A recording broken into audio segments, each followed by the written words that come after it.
Oh, okay. I recognize this place now. This is the door to the front office of the church. You know what? I know exactly who took my buntinis. I don't need this anymore. I know exactly who it is, and we're gonna go get them. Let's go.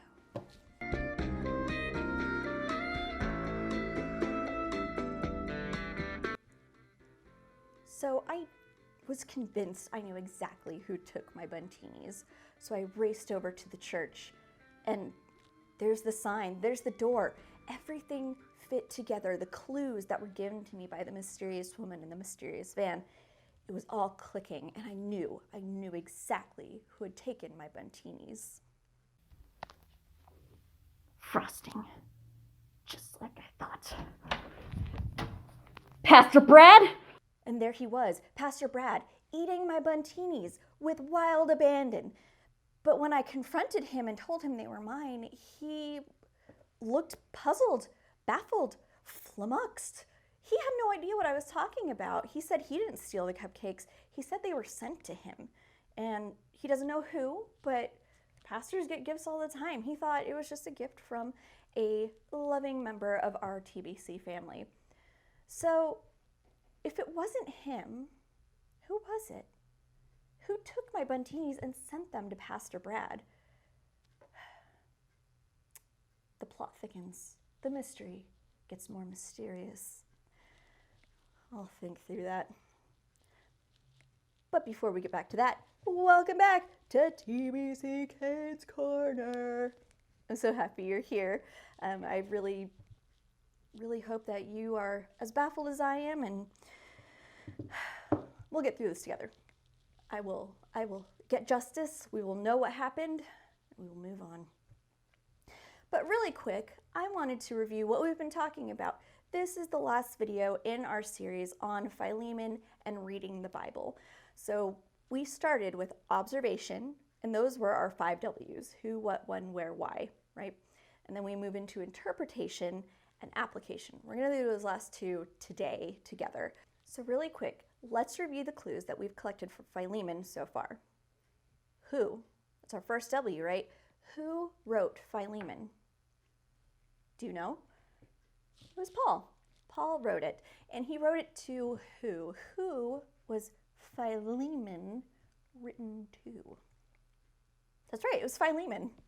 That was easy, right? But who was Philemon? Why would Paul write to him? Well, he was a good friend of Paul's. So there's our first W. What and when are the next two?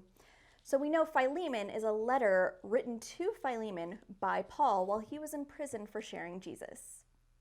That's pretty simple, right? That's the what is a letter, and when was while Paul was in prison. So where does Philemon take place? Remember, this one was a little bit tricky, but we decided that it took place in a church that meets in Philemon's home. And the last W, the big one, why? Why was Philemon written? We came up with a few ideas: to encourage Philemon and his church, to remind him to share Jesus, and to ask him to forgive Onesimus. Remember Onesimus? Again, greatest name ever, Onesimus. If Tiberius ever gets a little brother, he will be Onesimus. Now that we've gathered the 5 W's of observation, let's move on to the next step of reading the Bible: interpretation. Now, interpretation is a big word that means figuring out what the facts mean, or bringing the facts together to kind of figure out what the puzzle looks like. So when a detective collects all of the facts, all the evidence, she'll sit down and she'll start to look over the different pieces and see how they fit together to try to solve the crime. So we have quite a lot of information, quite a few clues, if you will, for Philemon.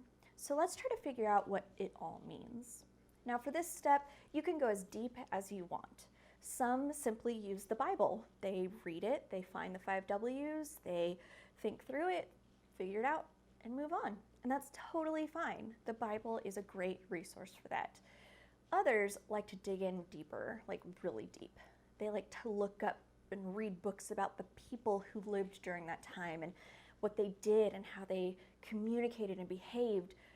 Or some like to figure out what the different words in the original Greek and Hebrew mean. and maybe where those words pop up in the Bible other places. So there's some who like to really, really dig in. Some even go to seminary to learn more. I did that. But I personally, since seminary, I find digging into the culture not crazy deep, but I like to get below the surface. I like to figure out what the culture of the people was like. So how people acted around other people and how they did things in their everyday lives. For that, there are a few tools I can use. I can use a Bible dictionary like this one.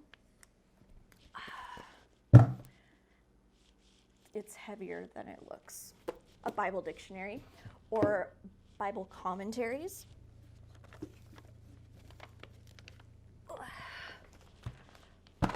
Here are two that are fantastic. Old and New Testament. These are great for learning things about the Bible as you're reading it. Or you can read books written by people who study the Bible as their job. It's what they do. And they're very smart and they're very good at what they do. But my favorite tool is my study Bible. Now, it's a little bit different for everyone. They have different kinds of study Bibles for different age groups. Actually, I like how he decided to sleep on my Bibles knowing this is what I was going to be talking about today. This one is a simple study Bible for kids. This may look familiar. We use it at TBC with the kids all the time. You may even have one of these at home. This is a great study Bible for you. It has facts in it. It has some descriptions at the beginning of the books. It has a guide to life in the New Testament, a dictionary, maps. This is a really great, simple way of digging a little bit deeper into the Bible. The study Bible I use, though, is this one down here.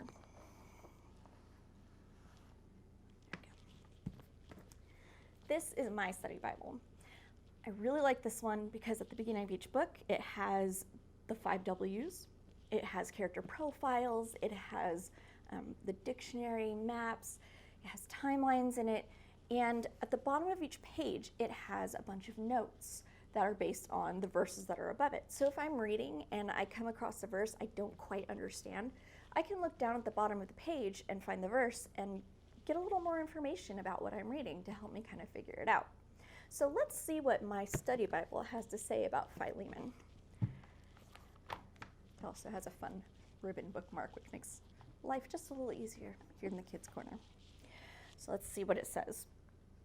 Onesimus was a domestic slave who belonged to Philemon, a wealthy man and member of the church in Colossae. Onesimus had run away from Philemon and had made his way to Rome, where he met Paul, who apparently led him to Christ. Paul convinced Onesimus that running from his problems wouldn't solve them, and he persuaded Onesimus to return to his master. Now that's interesting. So we're learning a bit more about Onesimus and why Paul is writing this letter. We don't know what Onesimus did or why he ran away, but it had to be pretty bad if he felt like the only way he could deal with it was running from one country to a completely different country. He traveled from Colossae over here all the way to Rome over here. Now, whatever Onesimus did, it was bad enough to scare him into getting as far away from Philemon as he could. Luckily, Onesimus met Paul while he was in Rome and became a Christian. He put his faith in Jesus. Paul talked to Onesimus about forgiveness and asking for forgiveness for the things he had done wrong. Onesimus knew he had to go back to Philemon, but was very afraid to do so. Why would he be so afraid of going back to Philemon and asking for forgiveness? It seems like a pretty simple thing, right? But if we look at my study Bible, down at the bottom here in a note, it says, a master had the legal right to kill a runaway slave. Onesimus was so afraid because he knew Philemon, according to the law at the time, could have Onesimus killed for running away. That seems like a pretty big deal, and that would make me afraid to go back too. Paul knew about this law, and that's why he wrote this letter. He wanted to ask Philemon to forgive Onesimus for what he had done in the past and to try to love him as a brother. He was trying to save Onesimus' life and teach Philemon about forgiveness. Paul was hoping that Philemon would get this letter and not kill Onesimus, instead would forgive him. Now, between reading the book of Philemon, using the 5 W's, and doing a little extra studying, what pops out to me and what I think this book is about is forgiveness. Now, that's my interpretation. And if you're reading this and you think it's about something else, that's awesome.